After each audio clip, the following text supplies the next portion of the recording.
think we're live. Here we go, one sec. Live now. Hello everyone, sorry for the slightly delayed streaming start today. Oh, it's been a busy day. A busy day. We're here now, though.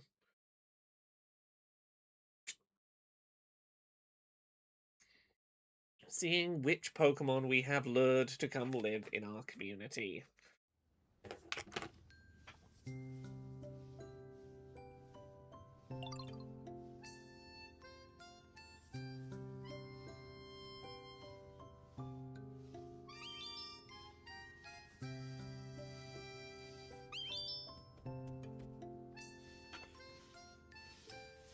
Hey, Mimikyu. There you are. Sorry, was I sat on your Pikachu sofa? Okay, I'll move. I'll get out of the way.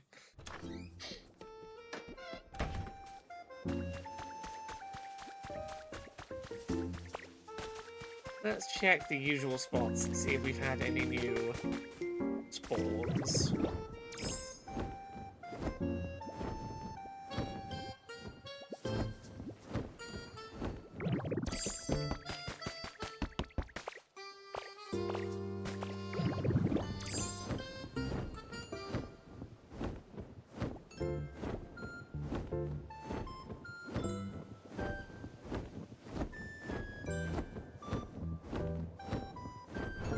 Hey, Tara.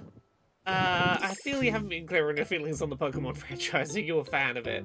You could say, I do occasionally enjoy a Pokemon game. From time to time, I've been known to dabble with the series. You know, I'm not going to commit to more than that, but I dabble. I dabble. Right, let's have a look around, see if we've got any new spawns at any of these locations.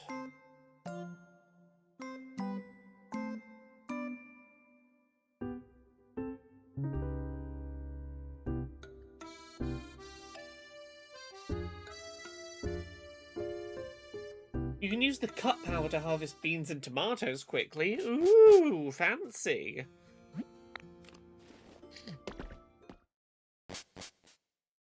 Right.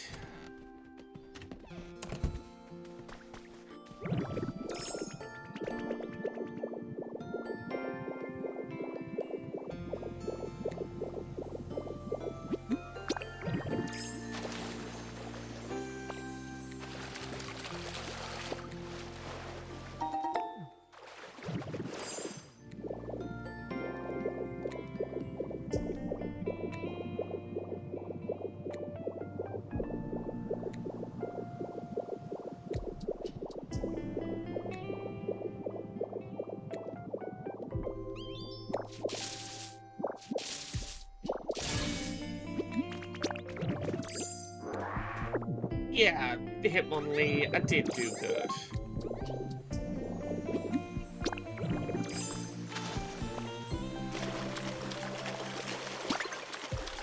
Ooh, something good. What is it? Ooh, a recipe.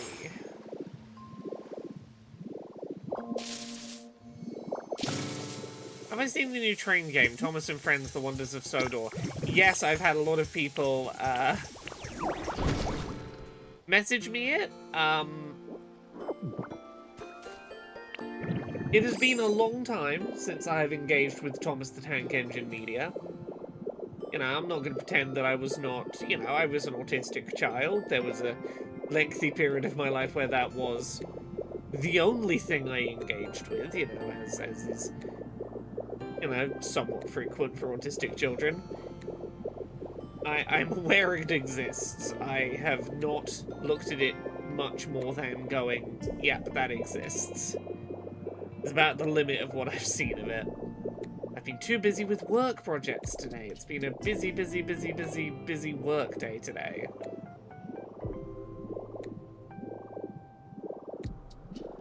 I've been doing emails for the Access Ability Summer Showcase. I believe I've got about 12 games locked in for it so far.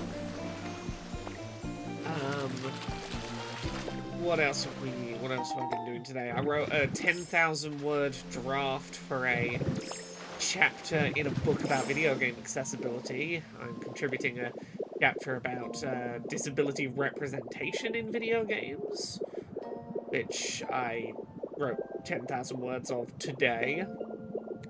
It's been a big, long, busy day today. My brain is absolutely drained of any logical, sensible words it's had in it.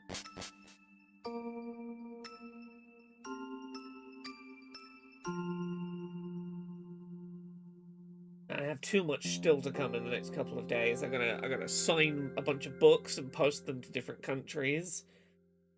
I've got a new episode of the Star Trek discussion podcast where everybody has gone before going up tomorrow that I need to finish and publish. I need to watch an episode of Star Trek and a movie, making detailed notes about them for 2 podcast recordings on Friday, plus an accessibility to put up on Friday.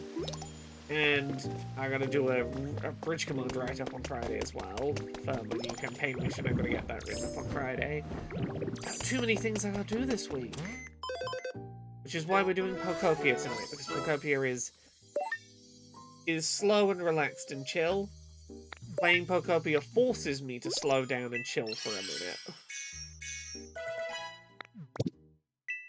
Pokopia forces me to do a little bit of gentle chill time.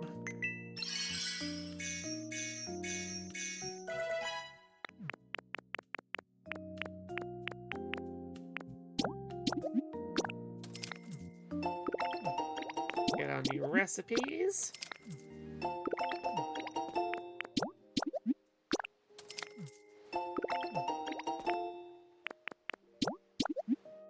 Yeah, it doesn't help. Tomorrow is the second mission on the currently ongoing Bridge Command campaign, which means I gotta go up early to like have a meeting with my fellow crew members before that mission sets off, do the mission, write up our post-mission notes and plan like next deployment, which is like only like Tuesday of next week. Like it's a really soon second deployment for that campaign crew. Oh, how am I gonna collect that? Okay, let's throw the block under it. But yes, because our third deployment is only like 3 or 4 days after the prior one, it means that... Ooh, sail fossil, that's a new fossil I need. Okay. It means that, like, I've got to do all my notes and I've got to do all my homework for my fun time. I've got to do all my homework that night the following morning. Can't put it off.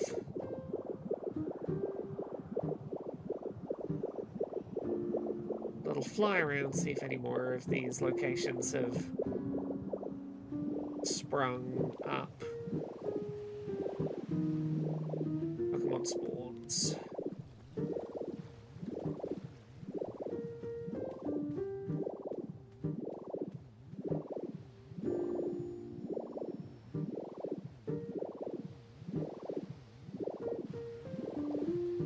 Of course I'm building the Pokerail company. I mean, you know, I'm doing so where I can. Oh, I saw someone who made like an underground subway system in their Pokemon game. I was like, oh, I could do that. I could make the subway system. No, not Sparkling Skylands. Where are we at now? We're 196. We're almost at that magic 200 number.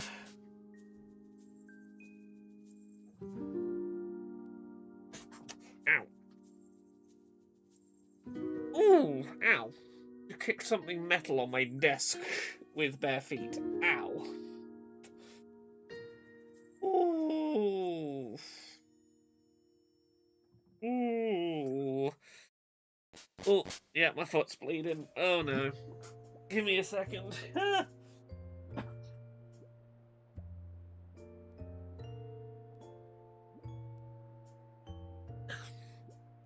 Oopsie. I found the one piece of unprotected metal on my desk and managed to cut my foot on it. Oh no. Well, I've shoved something on that that'll hopefully stop it bleeding, and I'll deal with it in a minute. Today's getting out of control. The desk used counter, yes, it was unfortunately super effective. My desk stabbed me. It used a same type attack bonus, stab.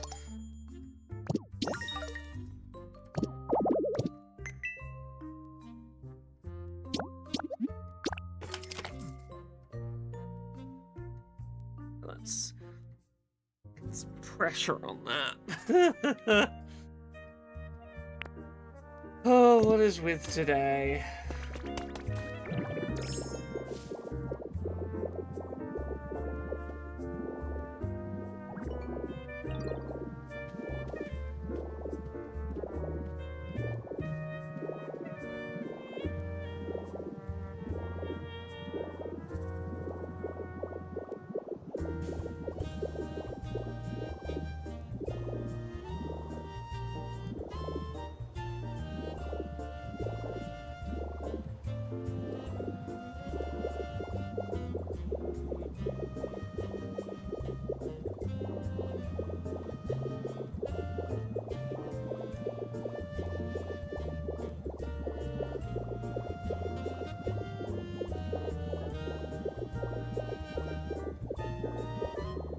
Oh, we got a new Pokemon over here.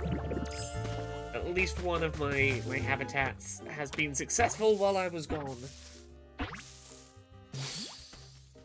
Oh, Igglybuff. You look really soft. Who do you think is squishier? You or me? Let's bounce together on 3 to figure it out. I'm squishy and you're springy, but we're both soft, so let's be friends. Oh.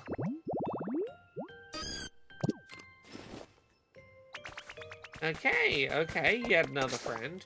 Where was I in the Habitat Dex? What was I making most recently? Oh, I made the Harmonious Hot Spring. Oh, I made some mossy stuff in the cave here. Can Ditto turn into legendary Pokemon? No reason why they couldn't. In the main video games, yeah, you could transform a Ditto into a legendary.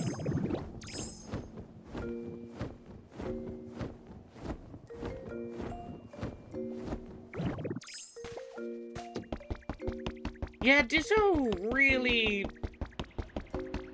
just by being able to transform into something with posable thumbs really seems to have, gotten the lucky end of,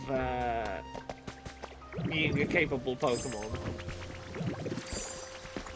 Is this... oh, that's a spawn. That's another spawn.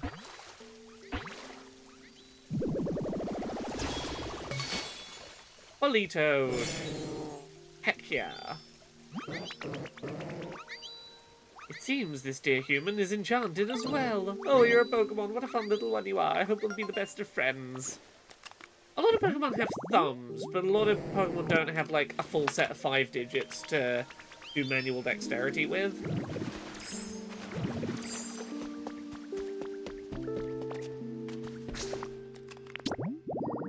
Okay. So, piping hot lava...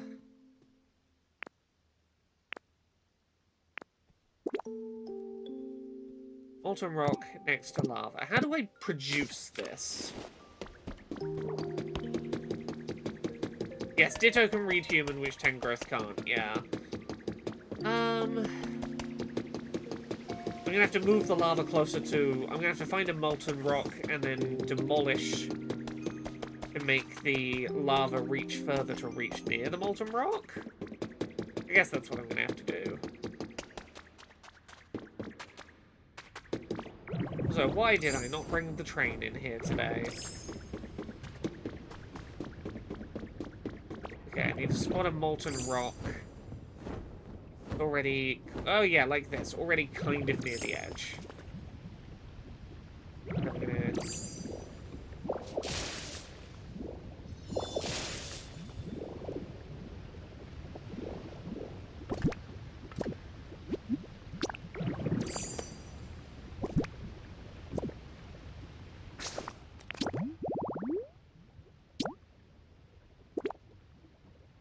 Okay.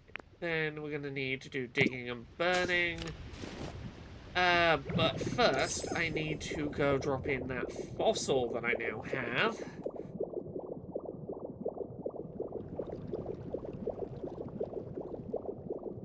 Eat around as quickly as we can. To the trains. I should really have been on in the first place.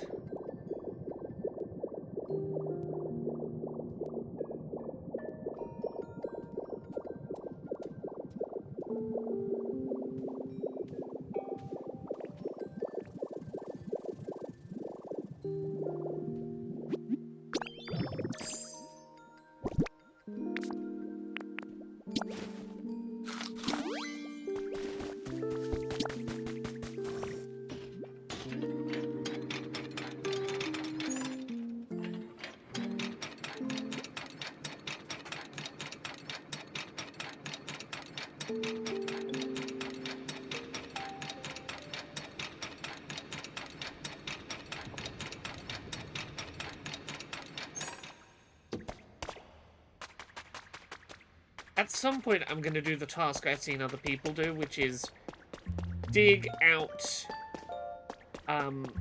you can do, like, a straight line dig so that you can have a staircase that goes from the main town in a straight line down to the museum. Have much less of a winding route.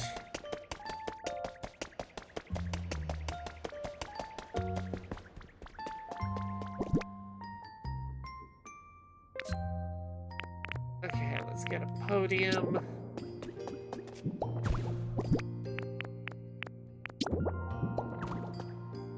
Create a new habitat. Oh, while I'm at it, I can put one of the wings on the winged fossil. Hey, Talisalankill, it's going good. I am at 198 out of about 300 species of Pokemon. Progress is going well.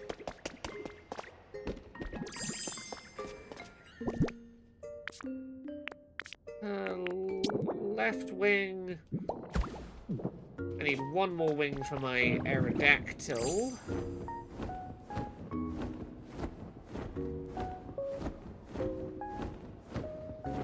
This is a nice needed bit of chill in between, oh my goodness, I have too many work deadlines. I, Laura, have once again surprisingly given myself too much work to do and not enough time to do it. As is my way.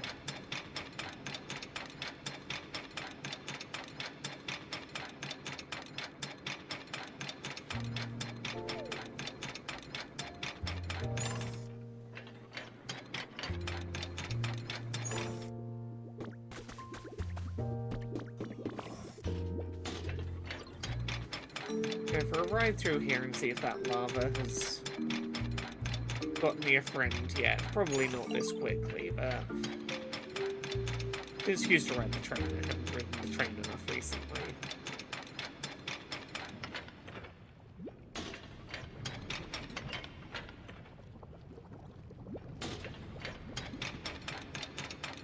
I'm gonna remind myself where. Oh yeah, this is. Okay, it's a reasonably easy location for us to check on at least. Past the first boulder, look for the second.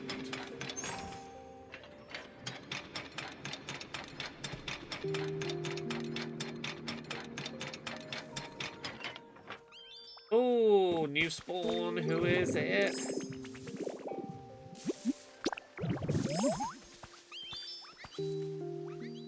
Who's hanging out in the grass?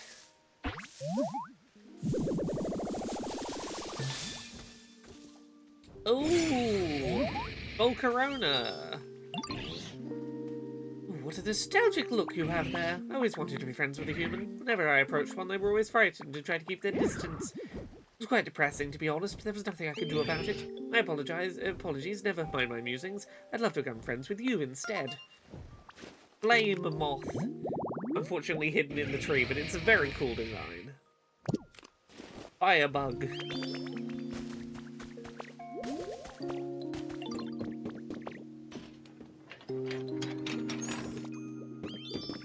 I'm gonna go back to the museum already and see if my fossil has produced a new friend, because that'll be friend number 200 at that point.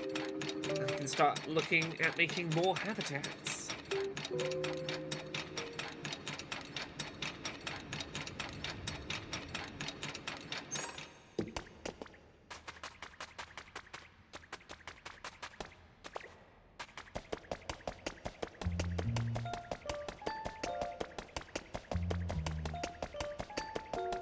You friend? Friend. Okay, I'll come back. Let's work out what we're making next.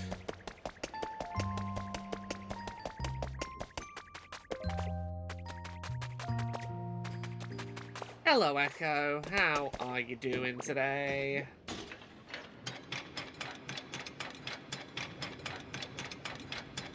My day today has been writing 10,000 words for a chapter in a book writing about disabled character representation in video games, and Pogquisition, and emails about the Accessibility Summer Showcase, and getting my inbox down from 2,500 emails down to just 200, and other things. Too many things.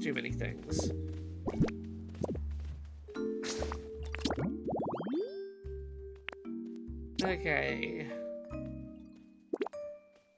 Iron beam. 3 iron beams. Sandbags. 9 beams. 3 iron beams. Wheelbarrow excavation tools. Deedle-deedle-deedle-whoop. Yes, deedle-deedle-deedle-whoop. Yes. 3 iron beams. Wheelbarrow excavation tools.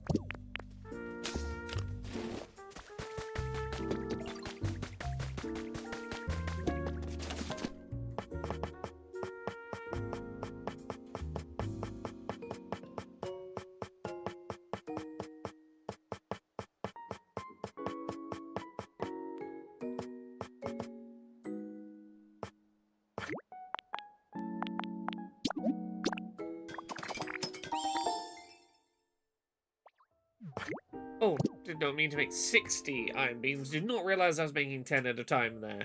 Oops, didn't need that many. Okay, I need iron tools and a wheelbarrow.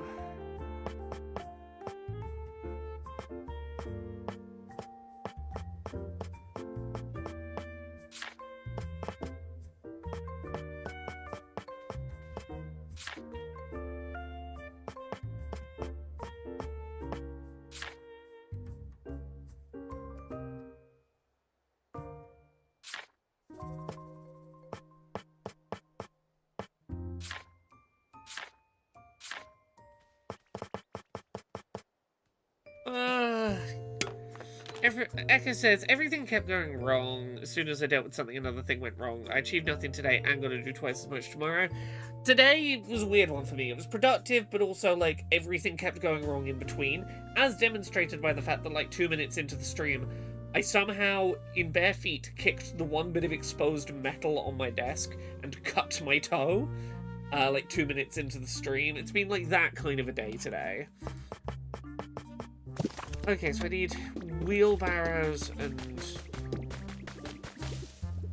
Okay, nothing's in that field right now, so I can take the 2 sandbags. Wheelbarrows and... I need wheelbarrows and tools.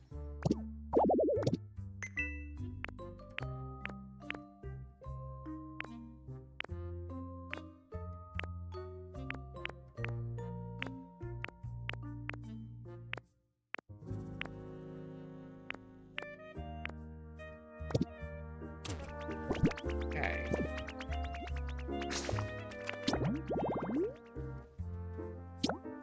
Where am I gonna find wheelbarrows and excavation tools?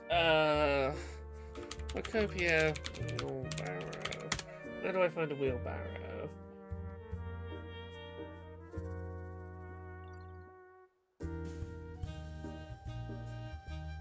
Oh, befriend 200 Pokemon gets me a wheelbarrow recipe, and I am at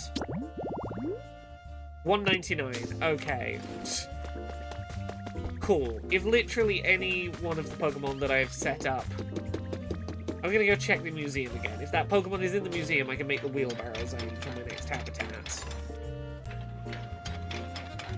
Do I think this game will get DLC? I think this game will get DLC. I think that it has been such a big success for both Koei Tecmo and the Pokemon Company / Nintendo. I think they are going to be eager to do what they can to keep this alive and thriving.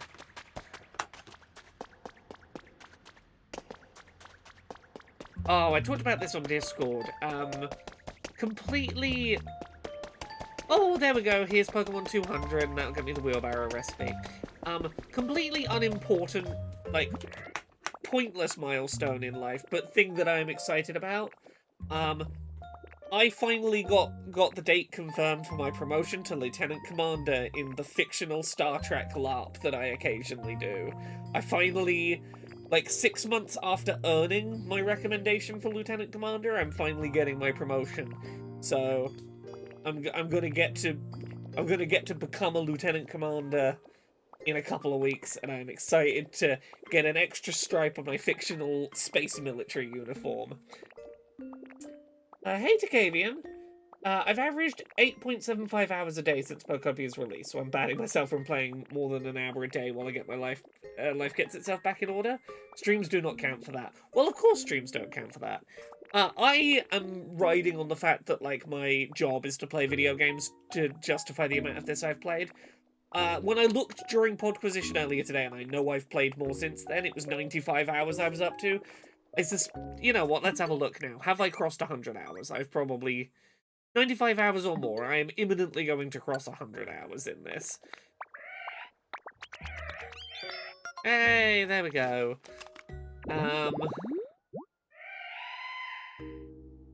Oh, thank you for the salutes, chat. Yes, it's so silly when I try and describe it.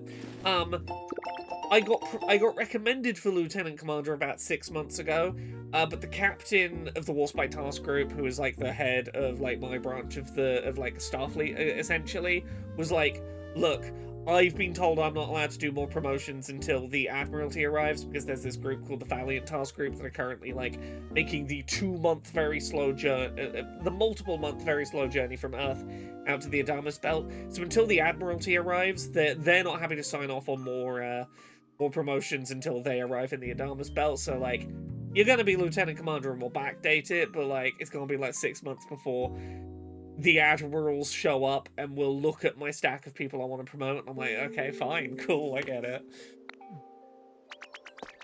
They put on a little promotion ceremony for you. Yes, they do. So there's gonna be a whole little promotion ceremony for, like, you can, the first couple of ranks you get promoted in Bridge Command, like from Ensign to Lieutenant, from Ensign to Lieutenant, Ensign to Sub-Lieutenant and Sub-Lieutenant to Lieutenant. At the end of the mission, you get your stripes taken off and your new stripes put on, and you get a free drink at the bar. Lieutenant Commander is like the highest rank you can reach as a player, and they do a whole promotion evening.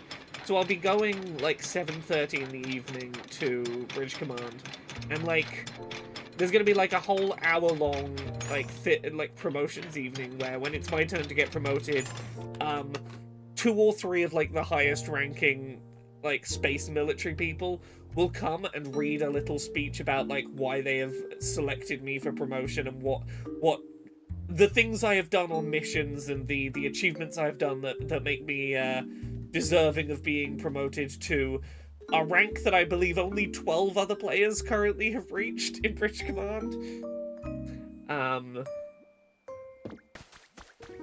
So that's fun. I'm gonna go to a thing where I'm gonna be like in front of a bunch of people. Like, they gave me like 4+1s for it to be like, do you want to have people there for when like we read about how like brave you were in the fictional very dangerous space battle where you risked your life as captain to save another member of the crew, and like it's weirdly exciting, this completely fictional, unimportant pretend space promotion. Okay, where is the wheelbarrow? Where is it? Wheelbarrow. Is this Star Trek? It's basically Star Trek. It's knockoff, off-brand Star Trek.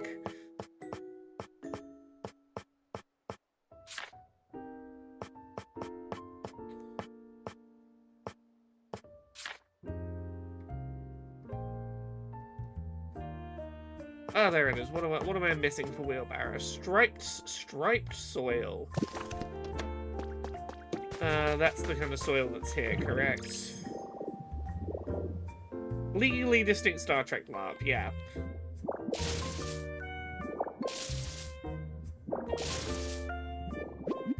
I know, the thing is, I know what mission it was that got me put forward to the Lieutenant Commander. I got a really lovely email when it happened. I can talk a little bit about it, because that is one mission that has been declassified, so I can actually talk about how I got my little fake Star Trek promotion. Okay, one sec. What's the last thing I need for this habitat I'm making? I need... What's it called? Excavation tools. Wait a sec. Pokopia, excavation tools. Where do I get excavation tools?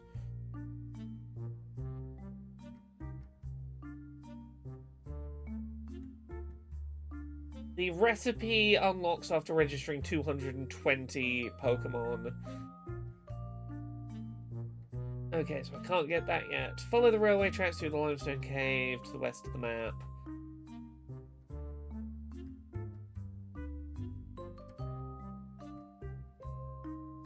Cave at the center of the map. Let's go. One mesh. Okay, I gotta go look for 2 sets of shovels and pickaxes in these caves. I think one of them is... I could 3D print it. One is here. Ah! Okay. No! I want the shuffle. I'll put that scaffold back.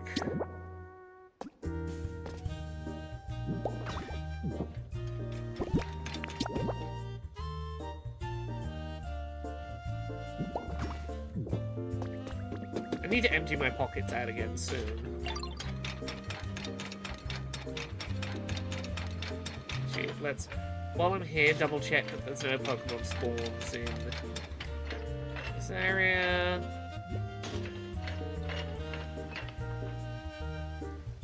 New Pokemon, no new Pokemon. Okay, onward.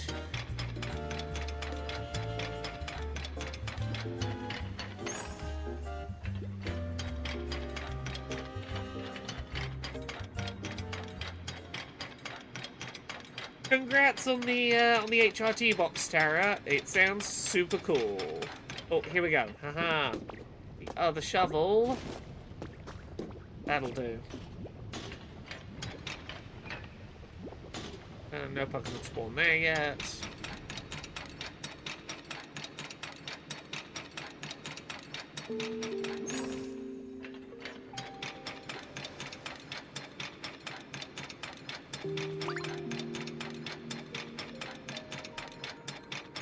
Yes, as I was saying, my fictional space promotion is coming as a result of there was a big mission called Operation Daedalus, and like the whole deal with this mission was there is an area of space full of very dangerous ships that are flying about, and we've been like absolutely getting decimated by these ships. So it's a big operation where we're gonna like go to where we think these big dangerous ships are coming from and try and like learn more about them and fight them if we have to, and like investigate where they're coming from.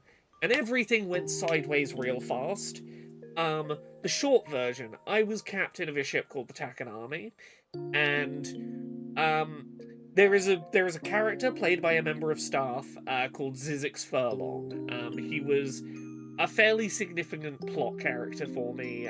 He was our flight controller, so the person back at Starfleet HQ over the video comms for support like a big series of campaign missions that I did with a group of people last summer. We went through hell and high water with Zizix. We saved Zizix's life on more than one occasion. Zizix on his uniform wore, we were the Takanami Turtles was our crew, and he wore a Takanami Turtles patch on his uniform after that. And Zizix got fatally injured, like, was on life support during this Operation Daedalus. I was captain during a very stressful bit of mission where, short version, I had to escort a ship to somewhere to do a very big important thing, and the universe would probably end if I didn't succeed. But also, Zizix is on my ship, on life support, and right before we set off, I get told, "Hey, Captain, if the ship's power reserves ever go below 300 units, so about 20%, the life support system will shut off, and Zizix will die, and it will be your fault.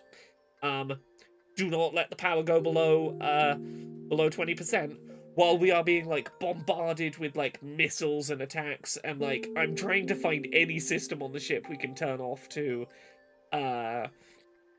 avoid, like, to keep that number up." Zizix did end up dying, not due to anything that was in my control. There was completely unforeseeable events that happened, but I did manage to keep that power number somehow above 20% despite everything that was happening. That my handling of that mission was what got me put forward for Lieutenant Commander. Right, I'm looking for space to make this thing, aren't I? What am I doing? I'm making... Yeah, that's the backstory of me getting a 2 second and a half stripe on my fake Star Trek uniform. So 3 beams, wheelbarrow. Hey Zilla, thank you very much for the bits. How are you doing today? Right, so we're gonna go.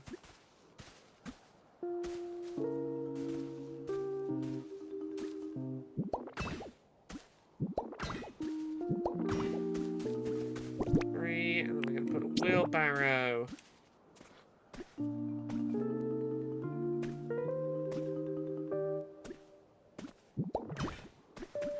Then tools. That, and then the sandbags. There we go, that does. I'm doing alright, Zilla. I am exhausted and overworked, but very excited for my fictional promotion in the fake space military that's coming up. And appreciating having Pokopia as something chill to play after a day of work. No time to slow down. I'm enjoying having something that enforces me slowing down for a minute.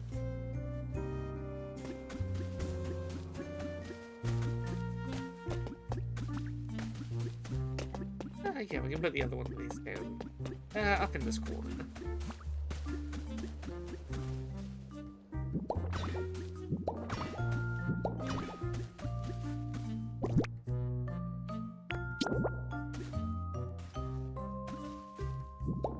Spanglish JC says, Laura, have you had a chance to play around with the new handheld boost mode on Switch 2? Looks like a good selling point for upgrading. Yeah, so Switch 1 games generally already, in a lot of cases, ran better on Switch 2 than they did on Switch 1, which is pretty cool. But yeah, I cannot cannot undersell how cool that new boost functionality is. For anyone who's unaware, Switch games generally, Switch 1 games, play at a maximum of 720p in handheld mode, because that's what the screen resolution on the Switch 1 was. The Switch 2 has a 1080p screen, so you're usually playing 720p games, sort of rescaled up to 1080p. It doesn't look great. The new feature buried in the system settings on Switch 2 is that if you're playing a Switch 1 game on Switch 2 in handheld mode, you can tell it to run the game in docked mode and just use the handheld screen as, like, the docked screen, meaning it will, meaning that you get like the better graphics features, the 1080p output, etc., that you would playing a Switch 1 on the TV in docked, while playing in handheld.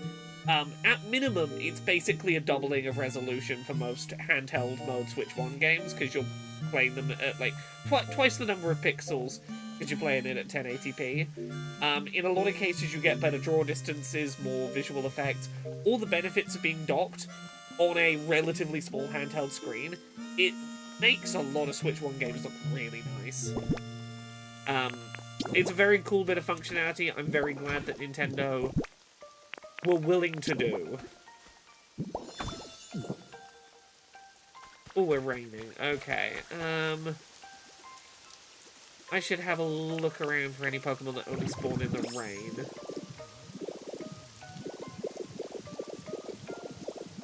Oh, Ho-Oh Feather.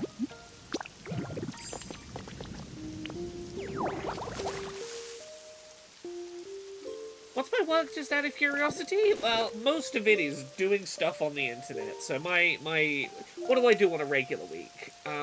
I have a regular show every Friday on YouTube called Accessibility, where I talk about video game accessibility. Every other alternating Thursday, I have a podcast with a fellow accessibility consultant, Arevia, where we again talk about video game accessibility. The other alternating Thursdays, I have a Star Trek episode discussion podcast called Where Everybody Has Gone Before. Video podcast with Jeffrey Bunting that goes up alternating Thursdays. We watch a random episode of Star Trek and discuss it. Alternating Fridays, I have episodes of Fix Your Heart or Die, which is a audio podcast talking about the works of David Lynch or works inspired by David Lynch. Every Sunday, I've got episodes going up of Queer and Pleasant Strangers, where myself and my wife talk about general pop culture stuff we've been enjoying in the week. There's Podquisition, where we tell you whether your favourite video games are great or perfect, and definitely don't talk about politics. What else is there in the week? There's Dice Funk, Dungeons & Dragons Real Play Podcast. I am on seasons 3 through, I think we're up to 12 now. Each season's a self-contained story. An hour and a half to 2 hours of Dungeons & Dragons every week. And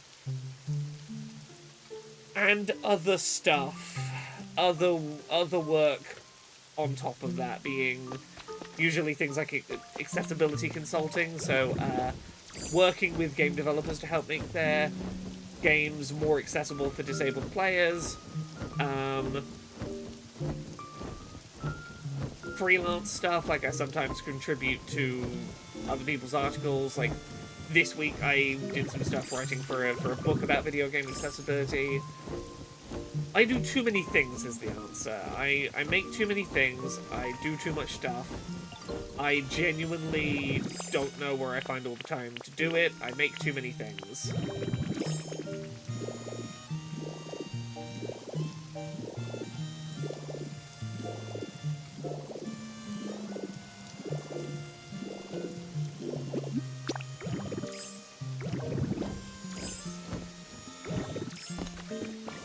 Yeah, like today, for example, I was getting prepped in advance for, in June, I do the Accessibility Summer Showcase. It's one of those E3 Nintendo Direct style game presentations, but for video games that are designed to be accessible for disabled players. That is still months away, but the work on that is happening. I've been emailing developers about locking in games for this year's show. What else have I got at the moment? I'm posting out a bunch of signed books on Friday. I've got that going on. I have... Look around quick. I'm preparing a talk for the Game Accessibility Conference in May. I think that happens. Preparing a talk that I'm giving at that soon. Too many things is what I do.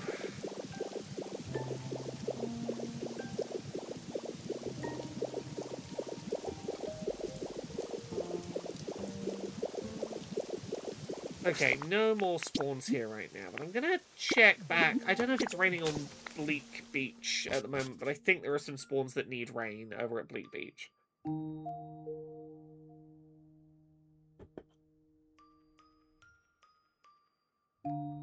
Oh, and I Twitch stream 3 nights a week as well, because I don't have enough on my plate already.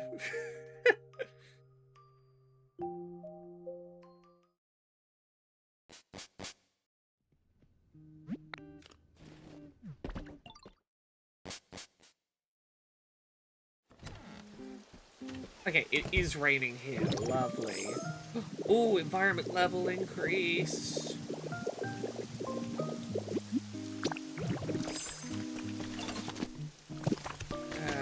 What level are we at here?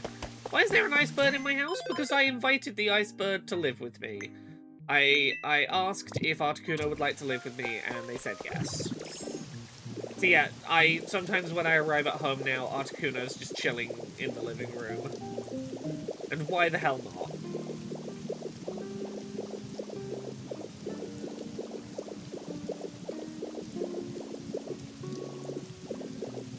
Echo says, you know how there's some shark where if they stop swimming they die? I'm fairly convinced Laura's like that with work. Hey, I've on occasion not worked. I took like 2 weeks off in the summer last year to play board games with friends at their place in Brighton. I usually take like a week and a half, 2 weeks off at Christmas. So I sometimes stop working, briefly. Like a little bit.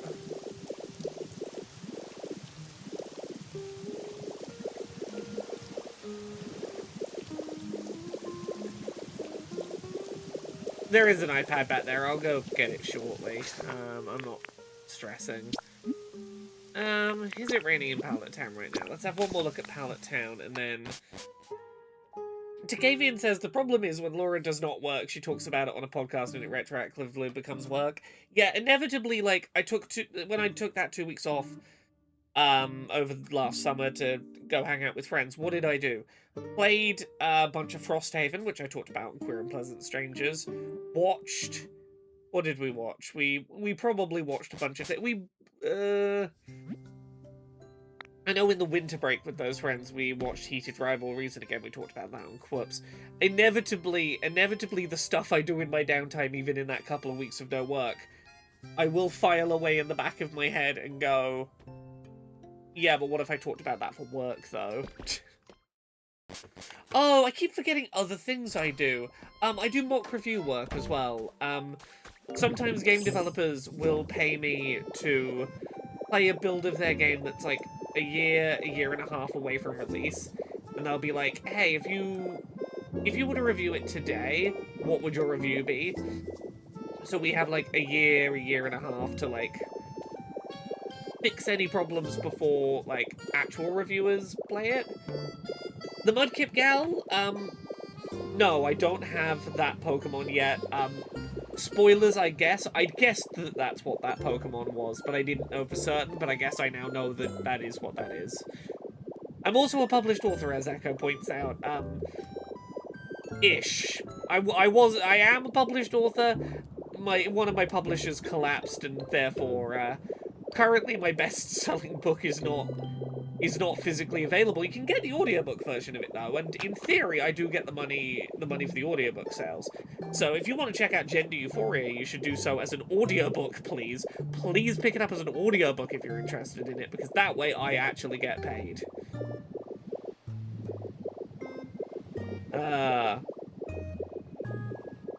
Yeah, most of my books are available in some way, shape, or form at this point. Post Unbound Collapse, Gender Euphoria is available as an audiobook, which I do get paid for.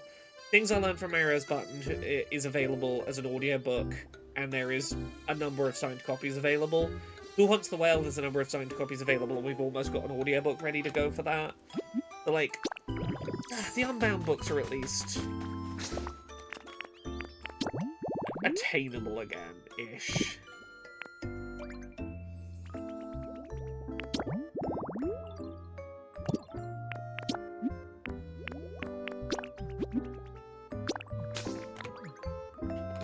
A thrice author? No, more than thrice. How many books have I done at this point? Let's go through them in order. Uncomfortable Labels, Things I Learned from Mario's Butt, Gender Euphoria, Me and My Dysphoria Monster, Stories of Autistic Joy, Who Hunts the Whale? Yeah, 6. 6 books. Plus whatever ones I've contributed to other people's books on.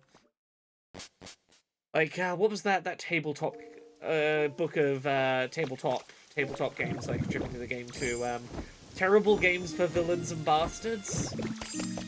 That would, I think it was Terrible Games for Villains and Bastards.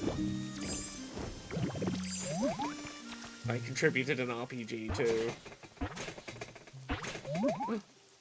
Who is it in the dirt? Oh! I was not expecting a Steelix in there.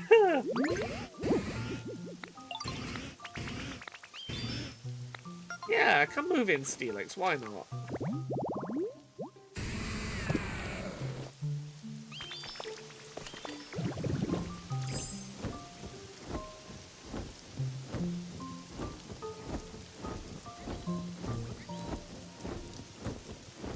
Yeah, you're right. That Steelix really can sort of smush themselves away, huh?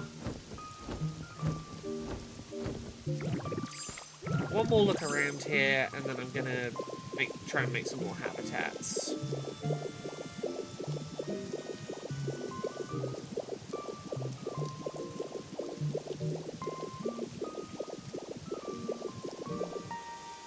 Okay, what's the next habitat we're making?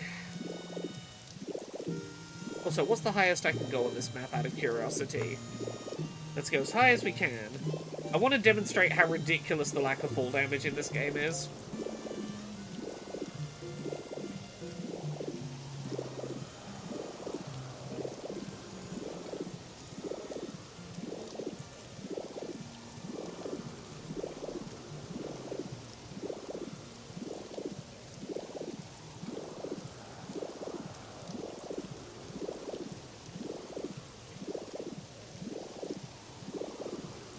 I think this is about as high as we're gonna go.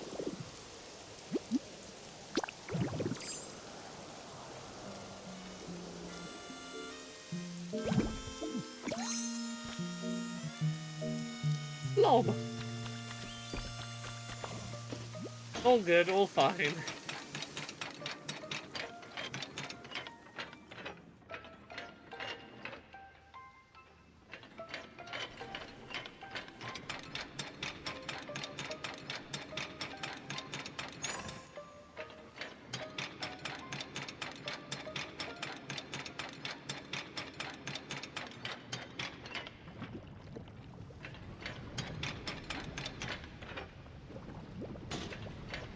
Okay, yeah, there we go.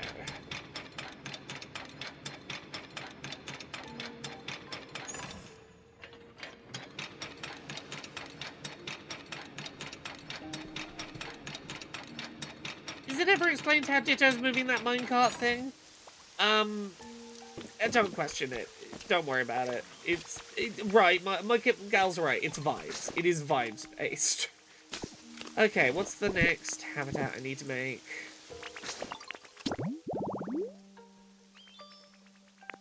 Creepy white rocks. So this is find some stalagmites, make 4 moss. Okay, I'm gonna need this at least twice. So 2 wooden crates and 2 lanterns, and the lanterns are gonna need to be powered. Okay. How best to do this? How best to power these with where they're gonna have to be? Let's make 2 crates and 2 lanterns.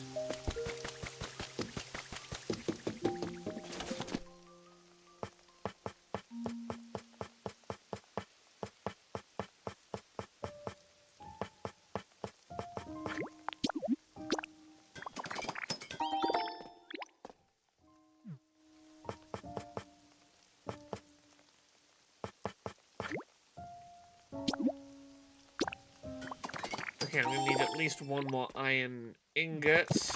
I don't have any iron ore right now. I do. Okay.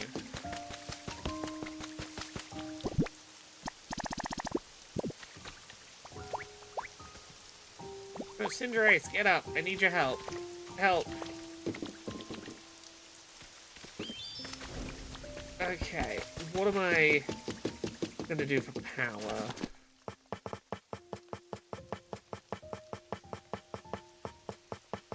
What are my power source options?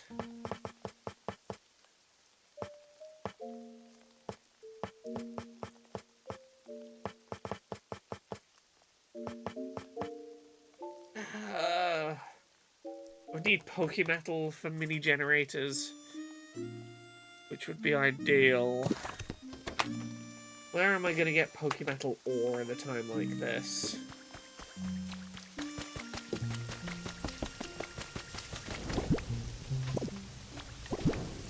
Do I have any...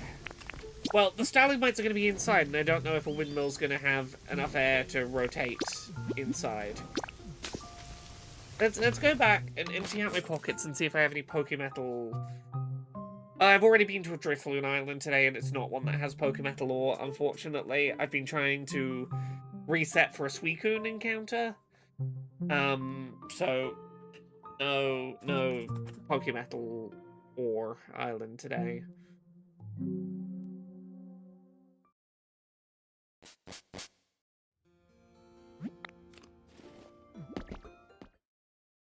Let's work out where I can dump some materials. Empty my pockets a little.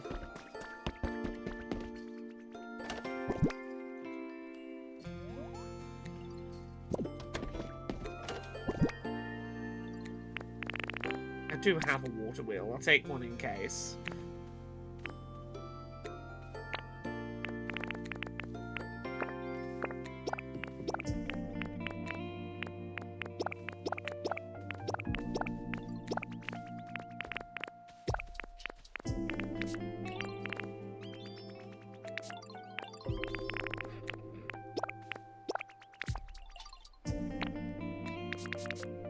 Okay, I at least have some room now.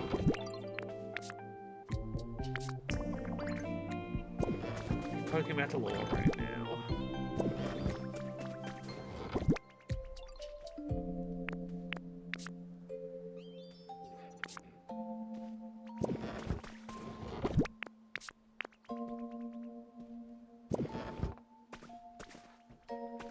I'll try going to the island I can go to and see if it has Pokemetal ore anyway.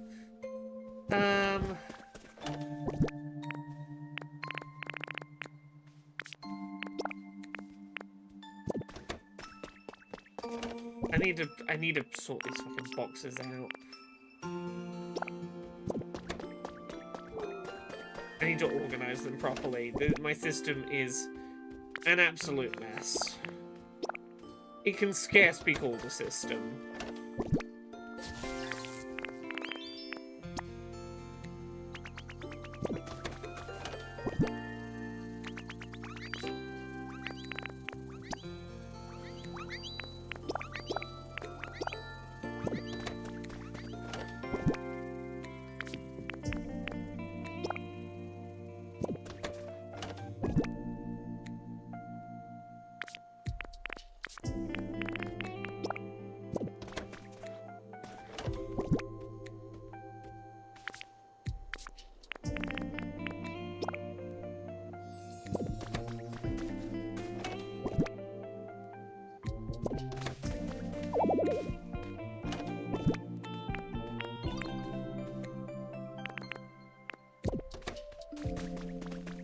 Okay, I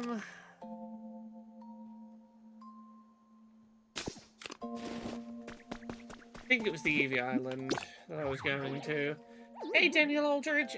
Pokopia continues to just be cute and sweet and enjoyable. It's very cozy. It's what I needed after a day of too many words, too much doing.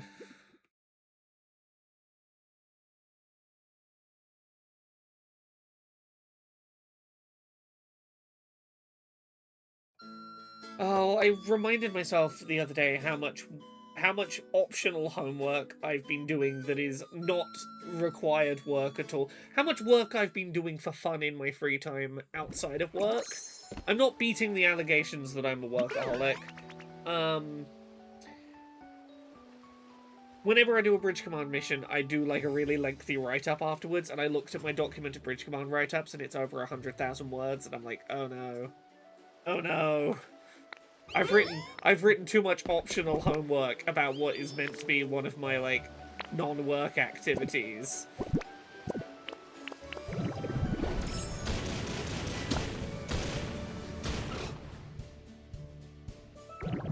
Okay, let me have some of the rock break food.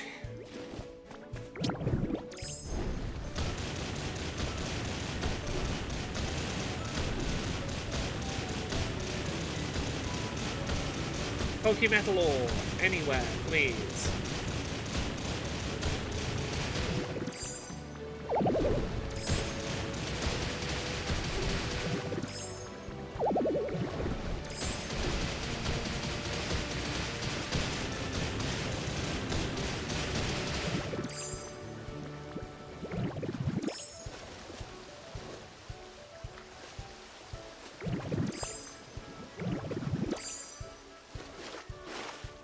Oh.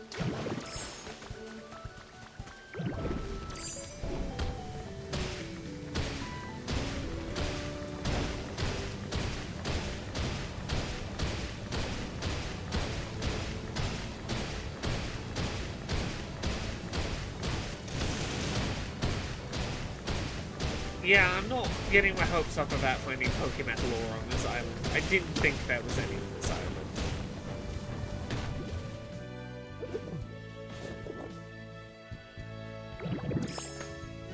One more meal.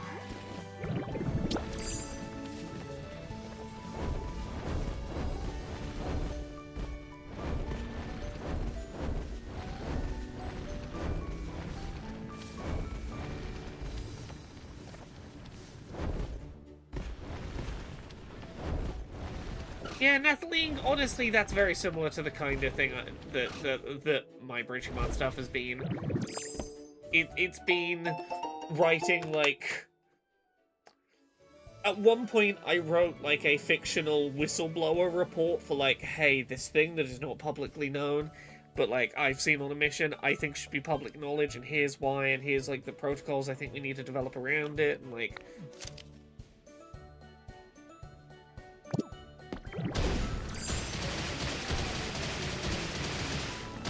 Okay, there is some ore in here.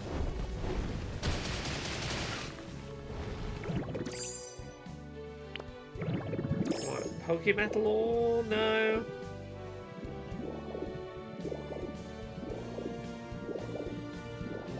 No.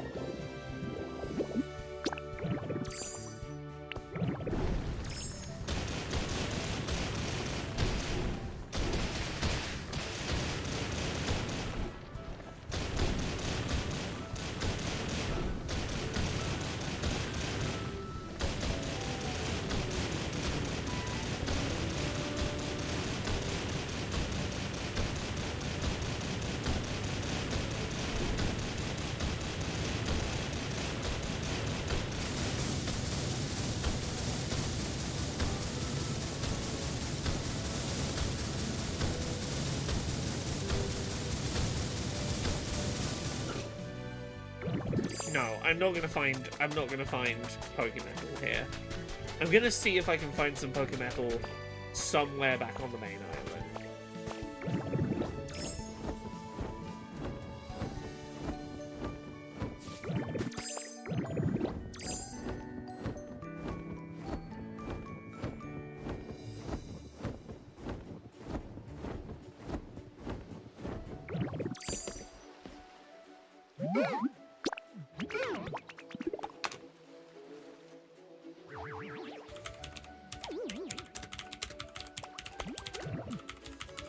Where are some locations where I can find Pokemetal ore?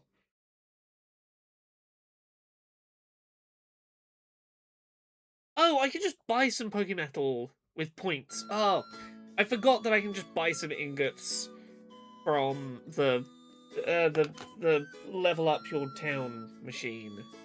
Oh, that's a way easier way to do what I'm trying to do.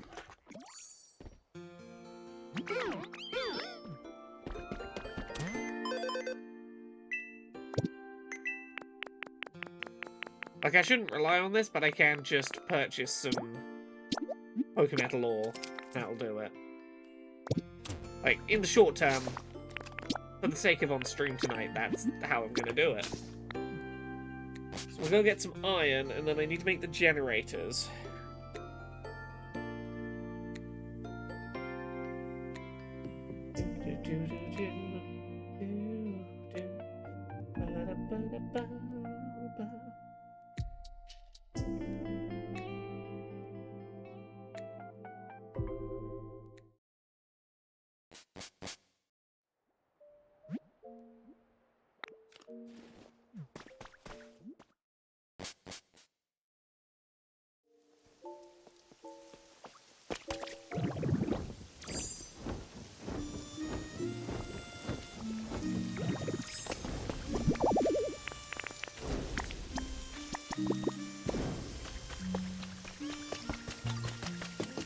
Okay, so I need to make a second lantern.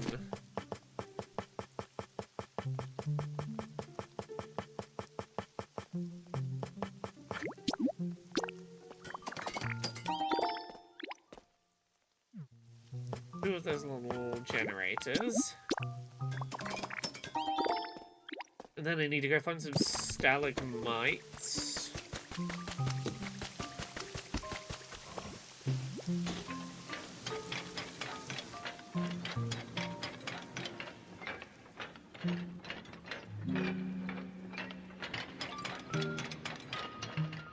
This is gonna be a good place to do this. So, what do I need for this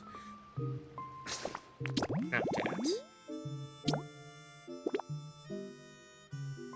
4 moss. And then the lantern on top of the crate.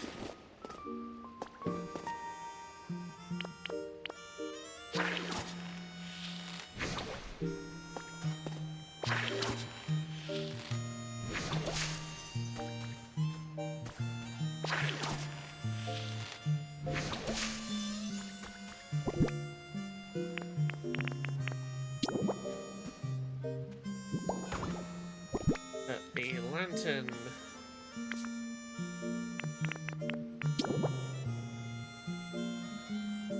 Top. Then we need to power.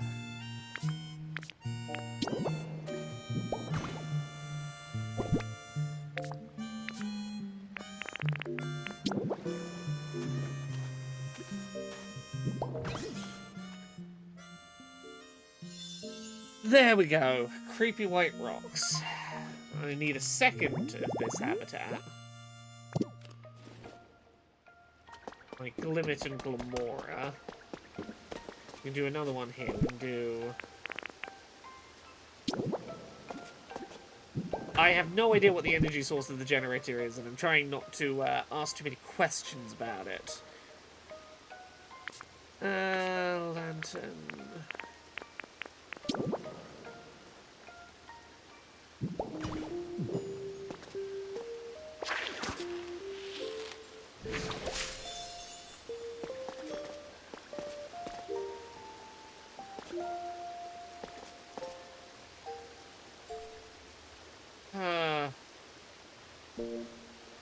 I don't want this to be Mossy Hot Spring.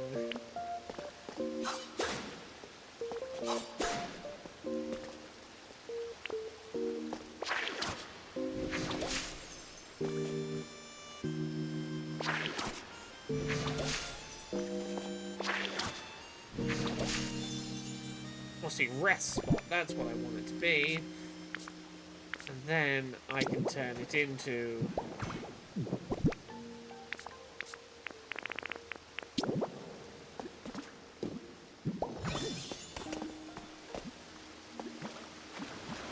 creepy white rocks.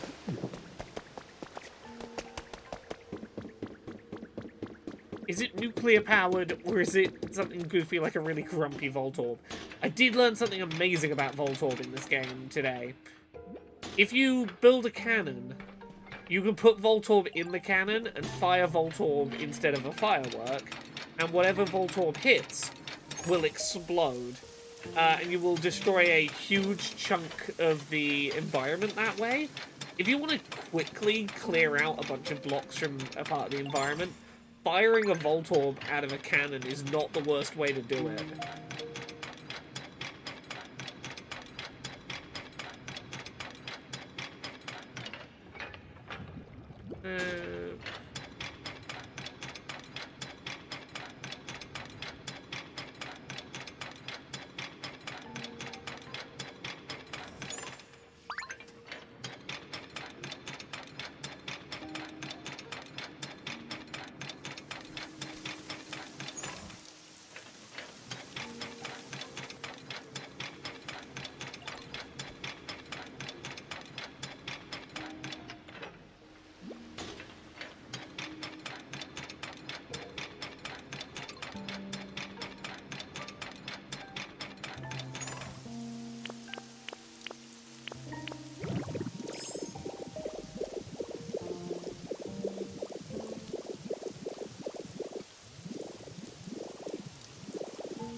We do have a Discord. I don't share it terribly publicly because it's nice and small and chill, and we like it that way, but give me a sec, I'll grab the link. I share it every now and then when people seem chill. I do it so rarely, I gotta remember how to invite people. Invite to server. There it is. Yes, Echo, you can have a Voltorb howitzer, yes.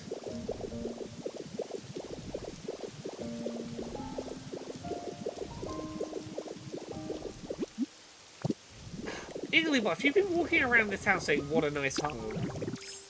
Ever since you arrived. Are you angling to be invited to live here? Igglybuff, would you like to live here?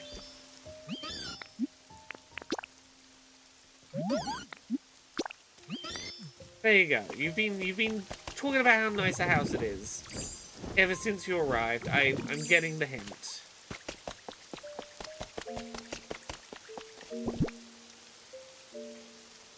Okay, next habitat.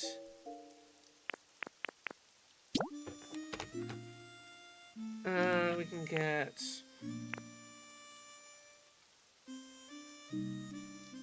so it's a barrel, wooden crate, lantern, plated food.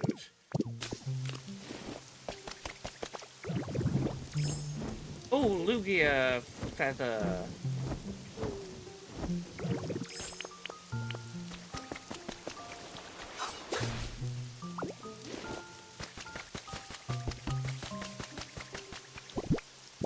I've already forgotten what I needed.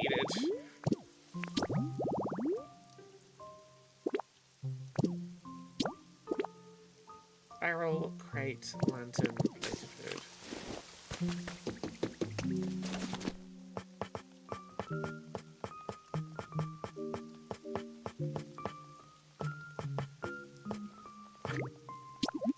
Crate is one.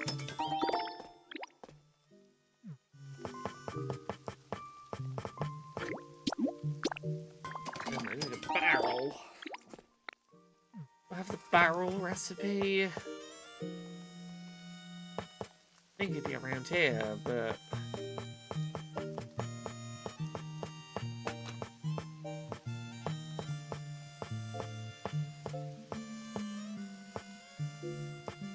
wooden plate.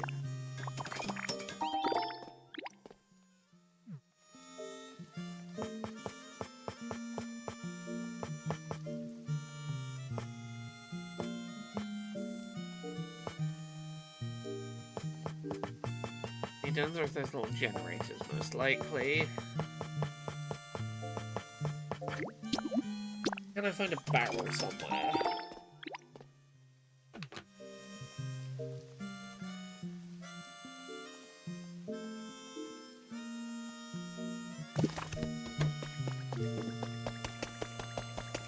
A barrel.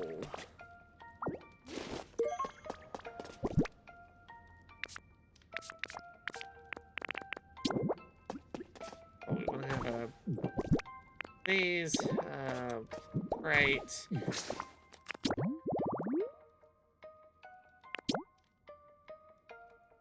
Plate on the crate.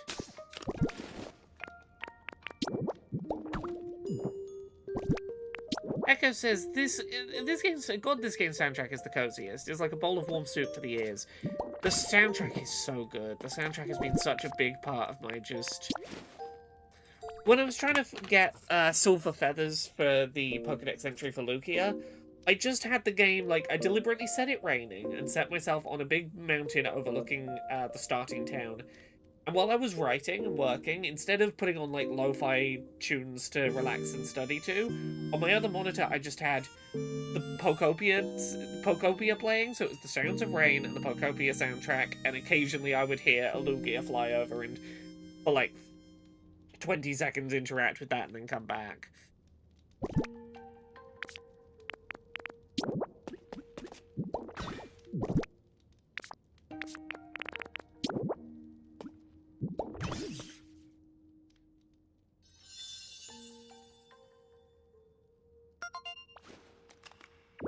You think that the Pokemon Company thought this would sell as well as it has done? No. This is already well on track to be, but probably by a reasonable margin, the best-selling Pokemon spin-off of all time. They probably had, like, you know, reasonable hopes for it, because, like, you know, Pokemon plus cozy genre, that kind of thing, but, like... I don't think they anticipated, oh, it's gonna rocket to being, like, the best-selling thing, the best-selling spin-off we've ever done.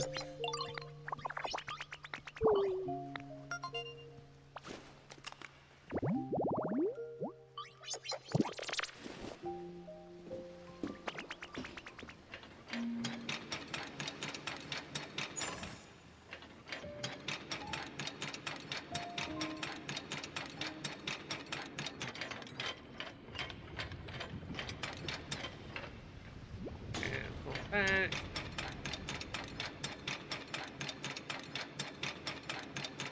Oh, mild spoilers for Pokeposition tomorrow. Conrad hasn't been playing Pokopia, but he has been playing, Dragon Quest Builders 2, the game that is basically Pokopia if it didn't have the Pokemon in it. Yeah, I don't know if people were expecting this to be a system seller, but it really seems like it is shifting systems in a way that I don't think Nintendo anticipated. It seems like this might be the thing to get their sales projections for year one back on track.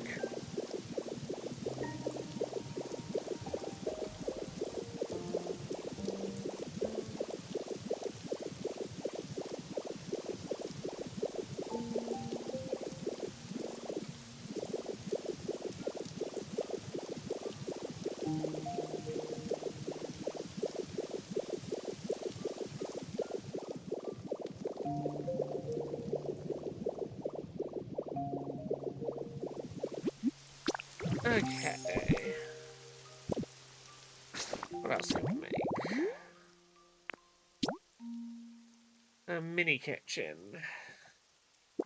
There's kitchen table, stove, modern sink, kitchen table, cooking stove, modern sink.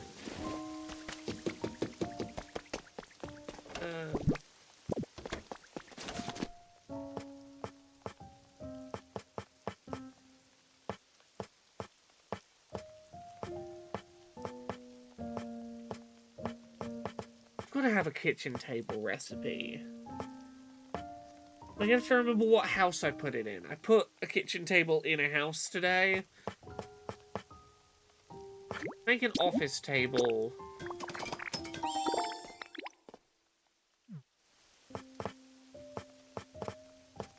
Okay, can I make a cooking stove? Modern sink.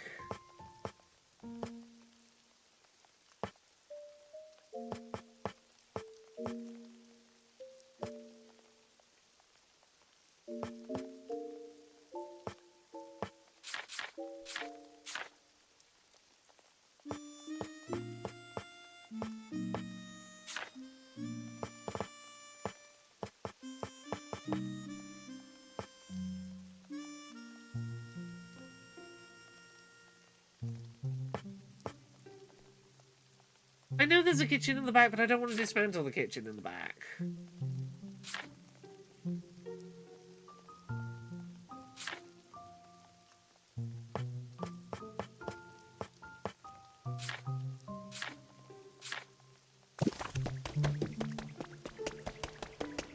This is Chef Dente's place that he likes. That's a kitchen table. Okay.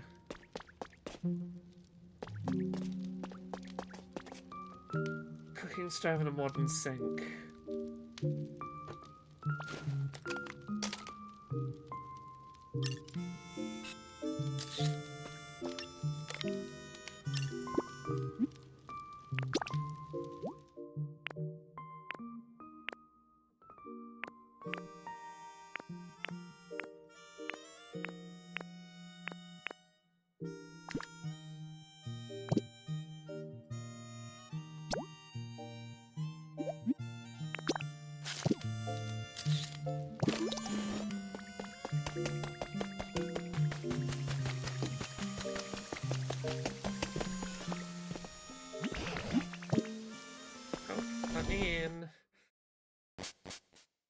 We're gonna make some bits while we've got Pokemetal.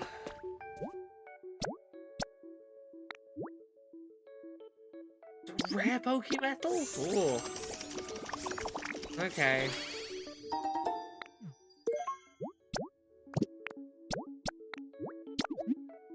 That's a rare Pokemetal too. Ugh.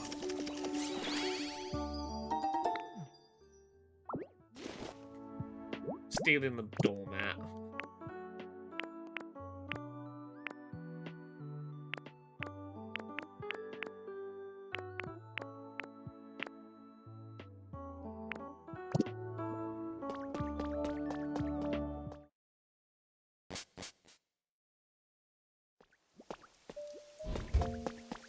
Okay.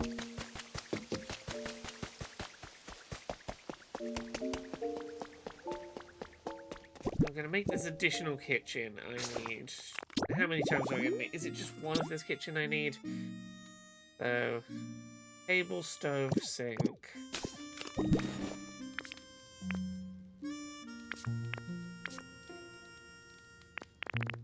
I already have fucking 3 of these in my inventory. Okay. We got table. Stove. Sink. And then copper frying pan.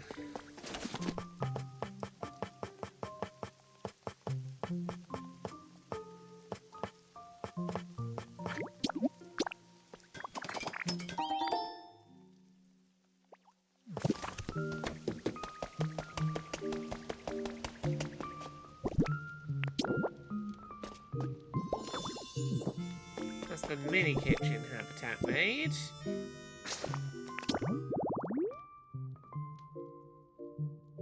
Yeah, appears to be a copper frying pan. Is that a problem?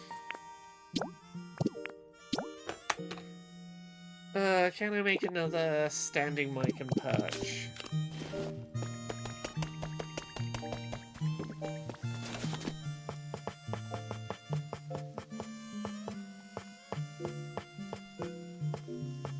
Okay, make a perch.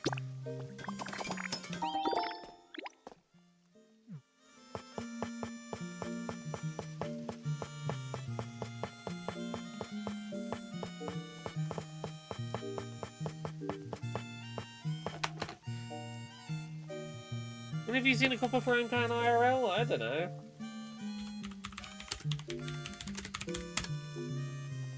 Yeah. Yeah, copper frying pans are fairly common. I thought they were. They are prized by chefs for superior heat conductivity and responsiveness, offering fast heating and instant cooling for precise temperature control. Chefs like copper frying pans. I think they've sort of fallen out of vogue, but...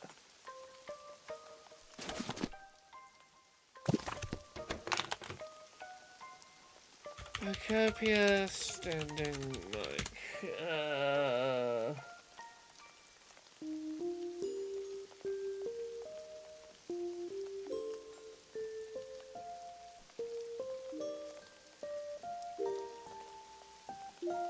purchase one from the PC shop.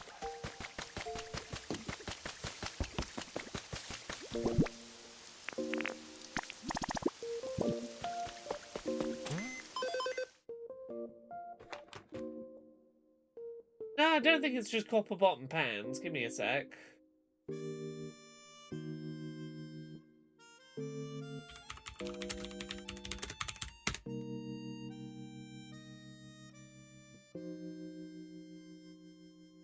They're sometimes lined with stainless steel or tin to be more durable or naturally non-stick. You might want to line them in order to prevent the copper from reacting with acidic foods. But no, the primary metal used in making them is copper. Yeah.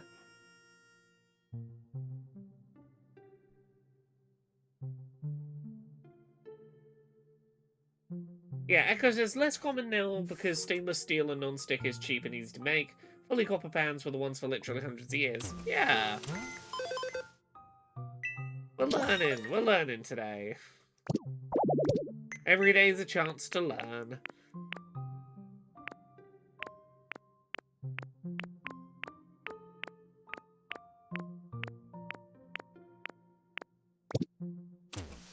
No, okay, where did I leave that standing mic?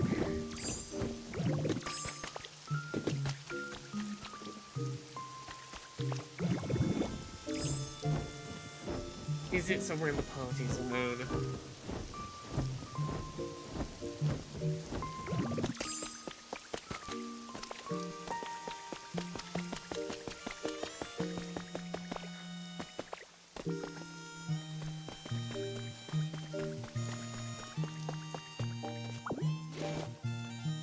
Actually, I can...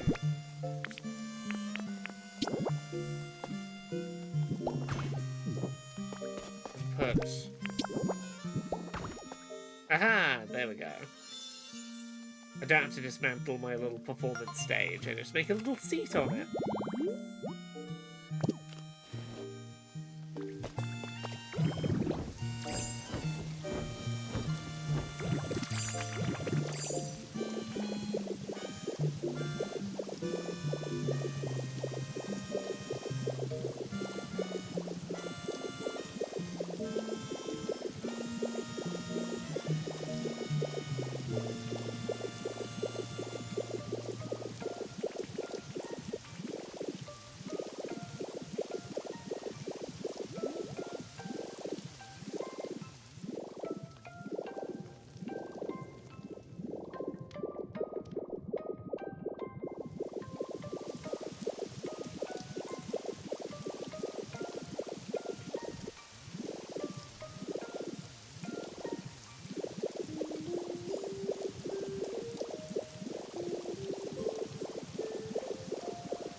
One last look around the cave, see if anything else has spawned in while I've been working on this.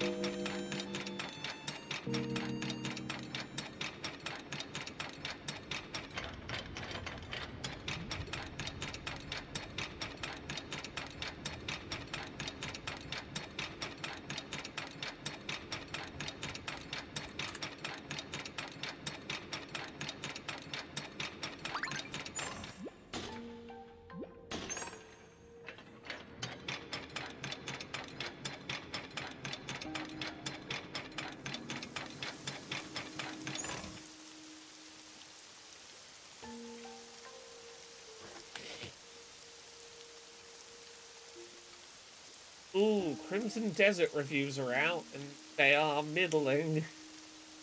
Eurogamer's tagline, it's a bit like Prestige Candy Crush. Ooh, ouch.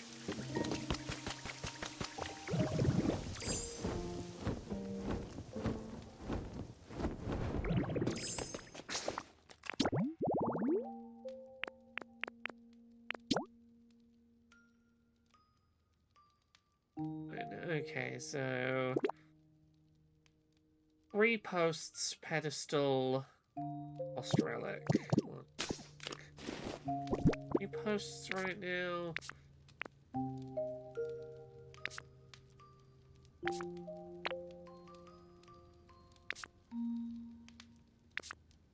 Do large lost relic right now. I can cash one in. Yeah, I'm seeing lots of 6s and 7s on reviews. Apparently, Metacritic's hanging around a 70. Large lost relic. What do you make of this? What is it? Is it something I can put on a pedestal easily? A model space shuttle.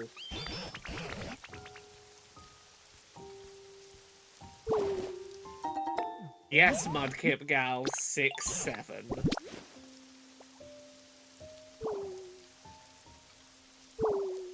Is there something more pedestal sized? A garden ornament. Garden ornament. Is this like is it a garden gnome?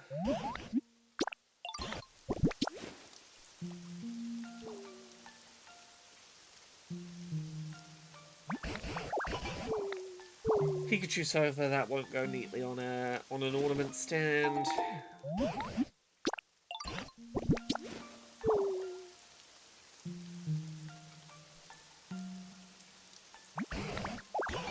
A Rowlet clock.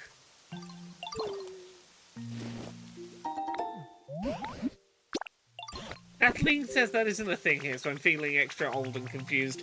Don't worry, the point of it, as I understand it, is for old people like us to feel old and confused. To my understanding, 99% of what... Like, there is an entomology to it, and I understand, like, where it came from. But at its core, 6-7 is...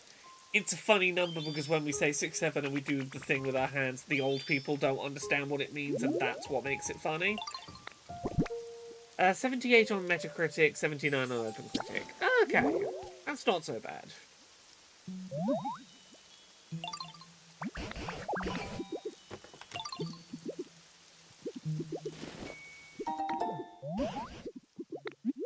Yeah, we're old people here. I once a week do a like babysitting phone call for 2 young children. I'm gonna say their ages, ballpark, I would say 4 to 8 is the sort of range that these kids' ages are in. And yeah, I have to hear so much about 6-7 and Italian brain rot memes. Mugget Gal says, I used to be with it and then they changed what it was. Now what I am isn't it, and what's it is weird and scary to me. Yeah, I have to be aware of, like, I have to know what a ballerina cappuccina is.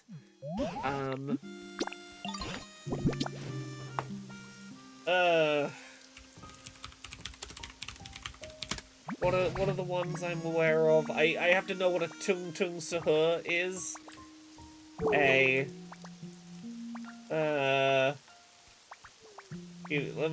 Let me pull up an image so I can remind myself what these are. Chimpanzini bananini. Chimpanzini bananini. Look, I try and introduce them to, like, our brain rot, but they're not interested if it's not, Just give me like an easy to read list that's not like 10 pixels in size. I just want like, yeah, there we go. Are you a bombardiro crocodila? A crocodile that's a bomber plane.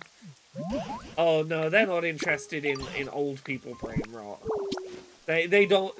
old people brain rot's old and not cool. They're here for Tralalelo Tralala. Or... Luberini Octopusini. Cappuccino Assassino. Look, I do my best to understand and not only to understand the kid slot, but to be an adult in their lives that will listen when they bring up the kid slot and, like, will actually engage with them on what they find interesting about it, rather than just, like, glazing over like so many adults do. Right, Echo? Echo says, kids these days don't enjoy the joy of, I baked you a pie. What flavour? Pie. They're all here for,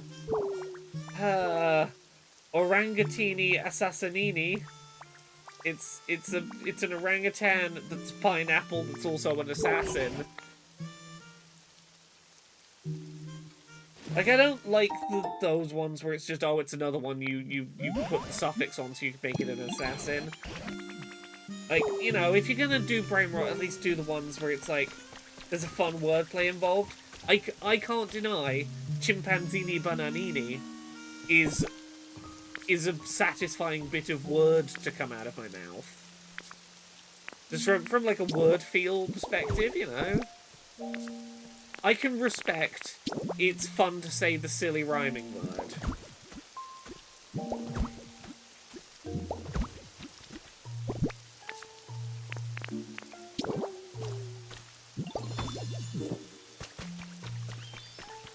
Okay, that's another habitat made. Cocofanto elefanto. Like, that's a stretch of a rhyme. That's... You just said Fanto twice. Hey, big fat socialist. How are things in Pokédice today? Well, I am 202 species in out of 300. I'm making little habitats. We're gonna make a refreshing locker room. I don't know if I've ever described a locker room as refreshing. It's not a word I would associate with a locker room. Oh, I'm gonna need a punching machine. Which, thankfully, I think I took a picture of on the developer island. I think I'm ready to 3D print one of those. No, what am I... I don't have enough rare Pokemetal. Okay. Let's buy some rare Pokemetal from the shop. A refreshing locker room is the Lynx Africa smell baked in. Ugh. Honestly, can I tell you the best thing about transitioning, the best thing about you know, giving up all that potential male privilege that I could have had to live my life authentically as myself as a woman. The best part of it is I never have to smell a locker room full of like, oh, you haven't washed your gym kit in 3 weeks and you're just trying to cover up the sweat smell with Lynx Africa. That's never a smell I have to smell ever again. I got to escape. I haven't washed my gym kit in 3 weeks, and I'm not using antiperspirant, and I'm just layering Lynx Africa on top of it. That's not my problem anymore. Oh, that is rank. Look, there are things I miss, you know. There are times where I'm like, it would be really convenient to be able to just like, there were times where it'd be very convenient to be able to just, like, go and pee in a bush quickly, just whip it out, pee in a bush. You know, if I needed to. There are things like that I occasionally miss. I never miss having to go in the men's bathroom. Hello, people who only exclusively use the men's bathroom. You know how it's, like, always covered in piss? Like, every surface is kind of covered in piss. And even when it's not, because of the big piss trough, everything stinks of piss in there. I hate to tell you, women's room is bloody fantastic by comparison. It's a wonderland. If for nothing else, there's no awkward avoiding looking at penis.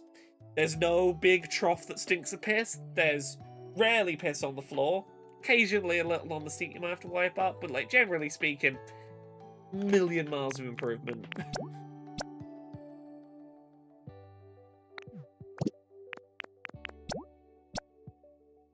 I need 10 regular Pokemetal. Okay.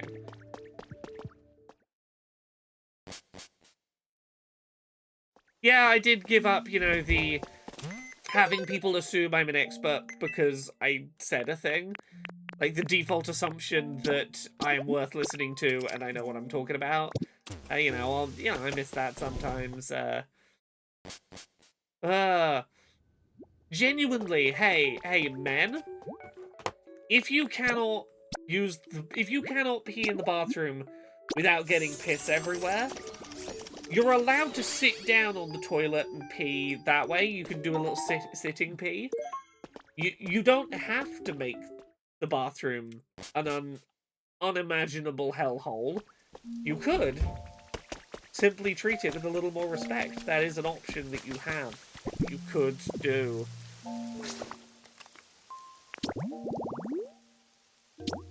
Right, so I need 2 office lockers and a wide seat and a potted plant. 2 locker, plant, wide seat. 2 locker, potted plant, wide seat. 2 office lockers, wide seat.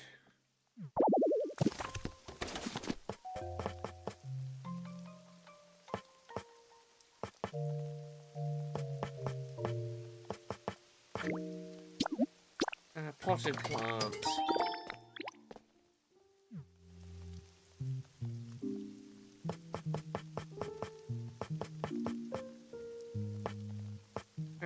Flowers? No, that's not quite right.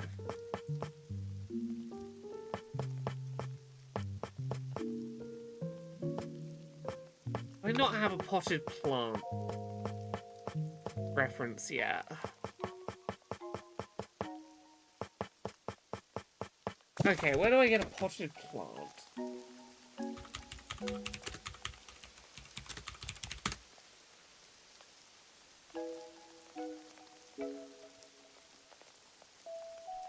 Is it just any potted plant?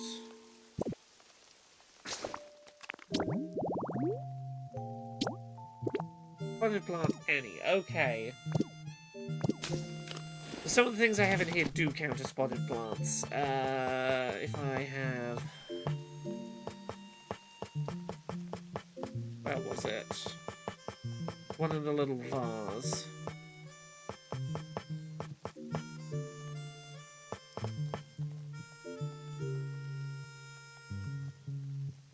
I'm gonna need wildflowers. We have to briefly go back to the first area, grab some wildflowers.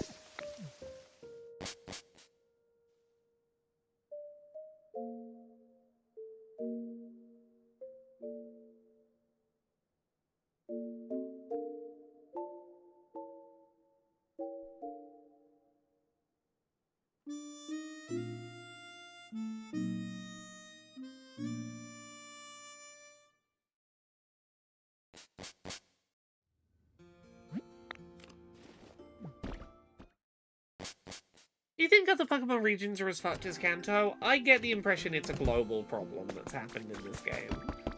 I could be wrong, I'm open to being pointed at dialogue that deconfirms my theory, but, like, I get the impression this is a fairly global problem that they're dealing with. Okay, I'm gonna have to remind myself how to make this environment in a second. What the layout of it is. Because, yeah, a vase counts, that's fine. The Mudkip Gal, I wouldn't think too hard about the logistics of getting, quote, like 8 billion people into space. We don't know that the population of Pokemon World's Earth is 8 billion. Even if it is a world, you know, in which multiple companies have been working on hyper-advanced tech we don't have. I would say don't overthink the how did they get 8 billion people into space question too hard. I don't think you need to think too hard about it. Okay. Maybe I make this up in the party zone.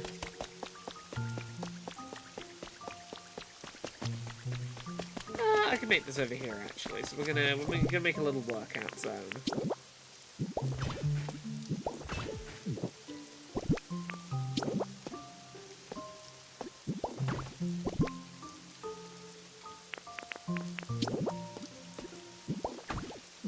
need to make the flower. Yeah, much like how Ditto, how does Ditto push the minecart? Don't worry about it. Don't worry about it.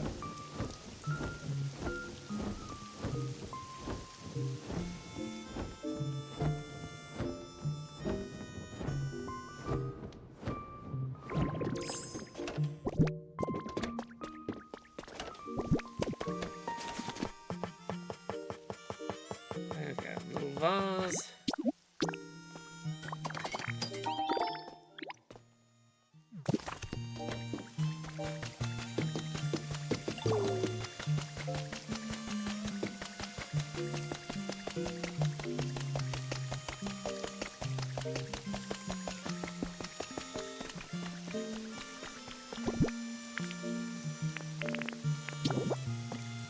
I like how whichever Pokemon this is attracting wants a little gym set up to work out with their buddies, but also just wants a nice little flower. What have I done wrong here?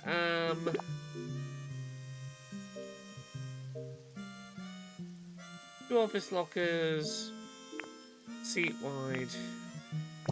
Does that not count as a potted plant?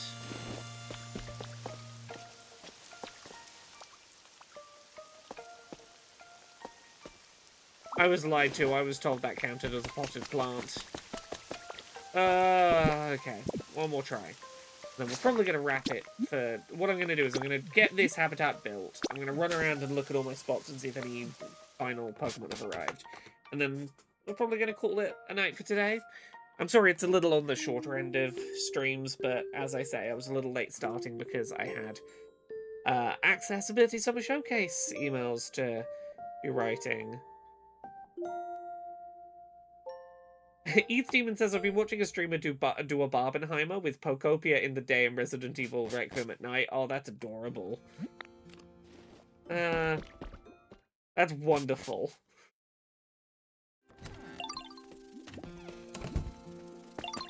Okay, let's go.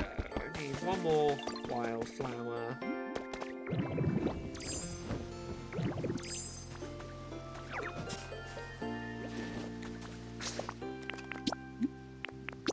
Back to Rocky Ridges.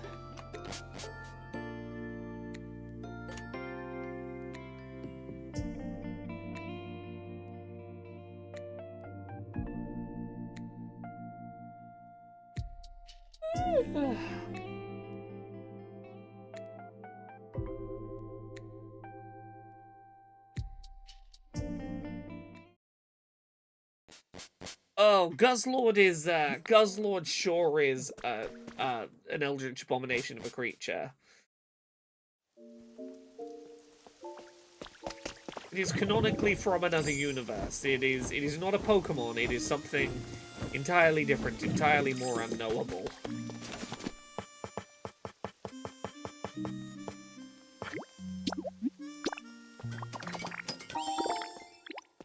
Now, is this an acceptable potted plant?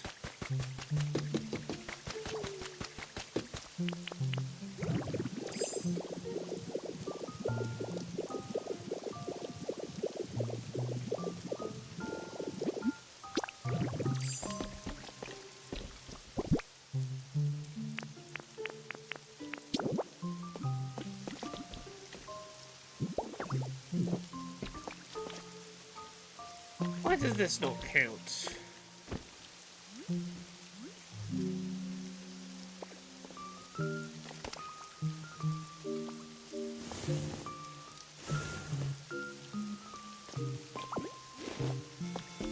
Supposed to put the flowers on.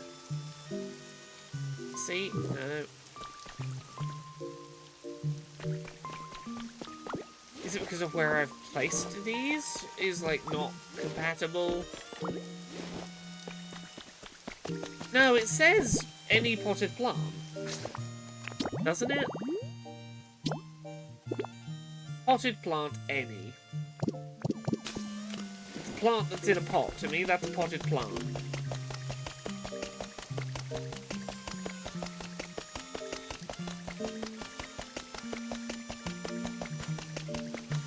Let me try making it somewhere different if I take a sec.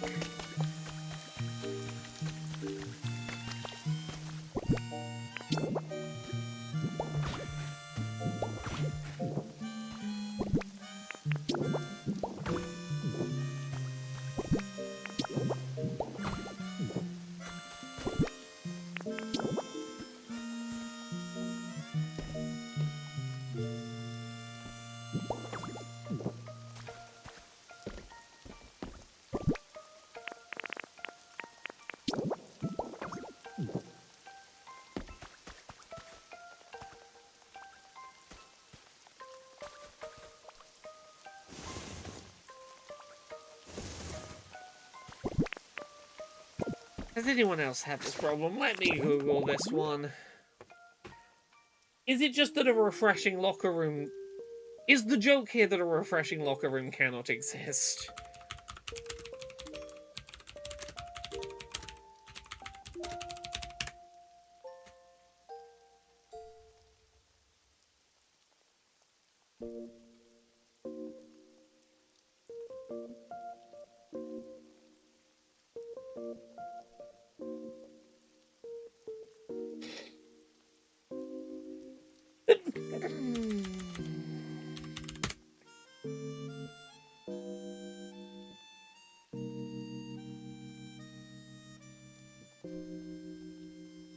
Give me a second to look at a bloody walk. Oh, look at a walkthrough. Sorry, go away, PlayStation soundtrack.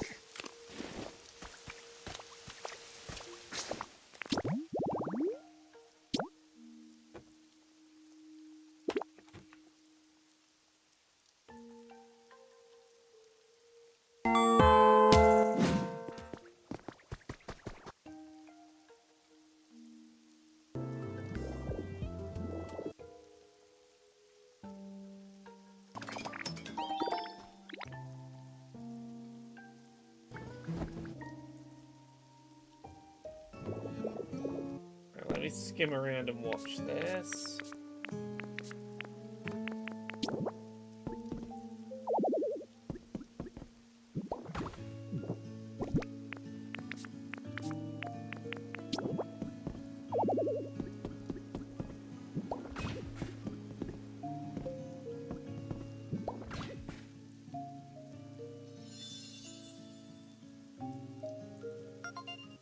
Okay, I know where to find a plant that will count.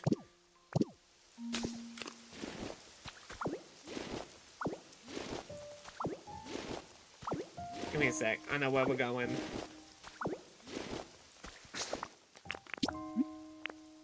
We're gonna go to the bleak beach. Go to the bleak beach.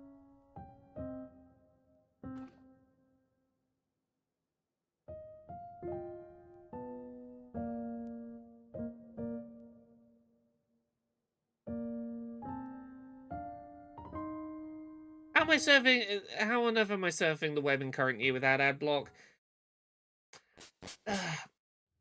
Because as someone whose job is... I don't get paid unless people see ads for the most part. Like, you know, Patreon and stuff exist and whatnot, but like, to a certain degree, my ability to get paid for work I do does rely on people see... Like, if I write a freelance piece for Polygon, they're only able to pay me because people saw the ads. If I post a video on YouTube, the only way I see any money on YouTube is if people see the ads. I understand why people use ad blocker, but I'm also like, I recognize that ad blocker is the reason that online creation outside of Patreon models became completely unsustainable, and fuck it, I'm gonna have a slightly worse experience, but like, I want the people that made the things I enjoy to get the couple of pennies out of like the ad eyeballs that allow them to keep making the stuff that I watch, you know? I don't have to like ads, but I can recognize that they are integral to the business model I have built my life on work-wise, and, you know, I gotta acknowledge that.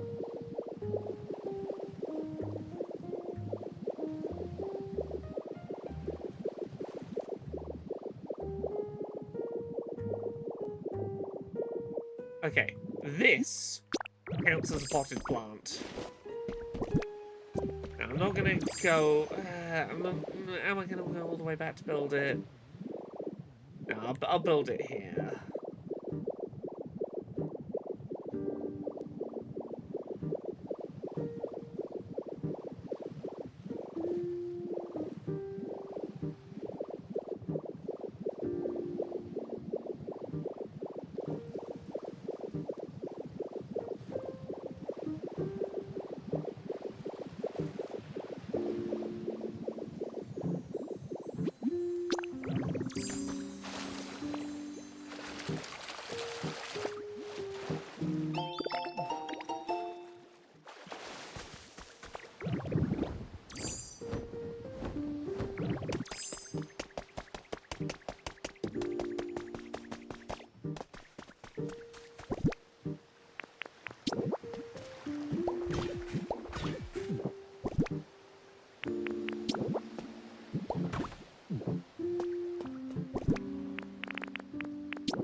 There we go. There we go. A refreshing locker room.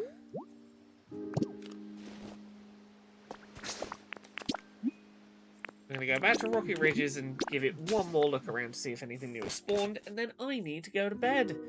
Because I have so many things I need to do tomorrow. You can look forward to tomorrow a new episode of Where Everybody Has Gone Before, where myself and Jeffrey talk about a two-parter season finale that we randomly stumbled upon from Star Trek Enterprise. You can listen to a new episode of Polquisition that will be going up, where we talk about DLSS 5 and its Yarsify filter effect on video games. You can find what else is going up tomorrow. Probably some other stuff I'm not thinking about, but at least those two things will be up tomorrow.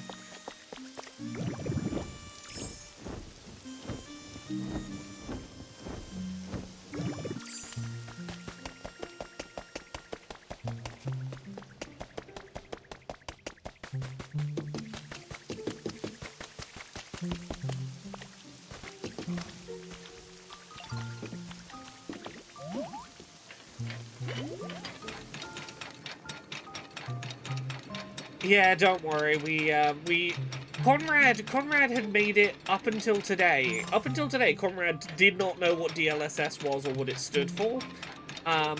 So I got to explain to him in real time, here's what DLSS is, and here is how the new version is not at all the same thing, and is the evil destroying the games industry.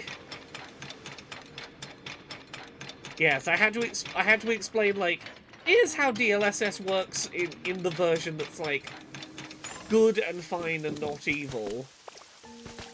Sorry to tell you, Comrade, they made it bad and evil, though. Yes, this is not deep learning super sampling. This is a different beast entirely.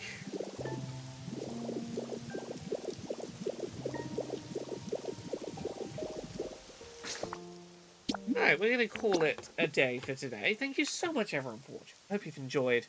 I will be back, hopefully, on Friday with another stream. That's the plan. If I can get all of my work done in time for that. Friday's stream might not go ahead, depending on if I am behind on my work.